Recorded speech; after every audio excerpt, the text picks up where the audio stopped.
Nilamon ng malaking apoy ang dalawang warehouse sa May Kawayan, Bulacan kagabi. Mabilis kumalat ang apoy dahil sa nakaimbak na school supplies at iba pang gamit sa loob ng mga warehouse. Nasa frontline ng balitang yan, si Hannibal Talete. Malayo pa lang tanaw ng mga kapal na usok mula sa nasusunog na magkatabing warehouse sa May Kawayan, Bulacan kagabi. Tulong-tulong ang mga bomberong apulahin ng apoy. Sa laki ng sunog, 15 fire truck ang responde. Bukod pa dyan ang mga fire volunteers. Ang ilan sa mga bombero, umakyat pa sa katabing establishmento para mabugahan ng tubig ang nagngangalit na apoy.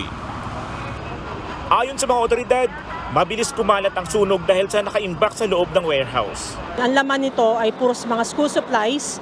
Kapag school supplies, mga papel yan, notebooks at kung ano pa. Tapos may mga general merchandise din na pang bahay, pang kusina. Tapos may nakita din kami parang stocks din ng mga online na mga products na dinideliver din. Kaya medyo lahat yon madaling masunog.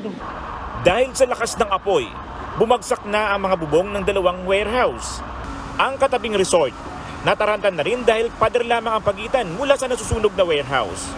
Natibag kasi ang pader ng resort dahil sa sobrang init ng nasusunog na warehouse. Ang firewall kasi namin, kung makikita nyo dito banda, hanggang third floor, hanggang dito yan. Hanggang dyan siya.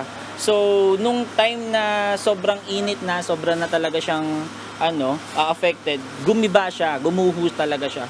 And buti na lang yung mga tauhan po namin dito sa resort, hindi naman nasaktan. Nung nalaman na namin yung fire na yun, pina-evacuate na namin. Buti na lang meron kami dun sa may harapan namin na Cafe Andre Resto Bar.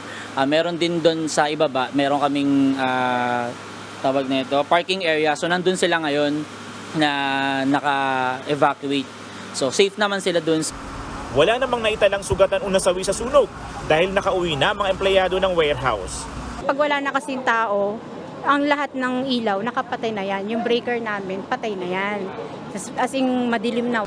Naging pahirapan rin sa mga bombero ang pag-apula dahil nauubusan sila ng tubig. Nakapagpabagal rin sa pagresponde ang makitid na kalsada papasok sa lugar. Once na tumigil yung pagbuga ng tubig, lumalaki uli yung apoy. Kaya yun na talaga ang una naming sinusolve na paano magkaroon ng magandang flow ng traffic talaga. Sa kayong kalye. Inaalam pa ngayon ng mga bombero ang pinagmula ng sunog at kung magkano ang halaga ng pinsala. Nagbabalita mula sa frontline, Hannibal Talete, News 5. Mga kapatid, Jess De Los Santos po, huwag magpauli sa mga umaaksyong balita at napapanahong issue sa bansa.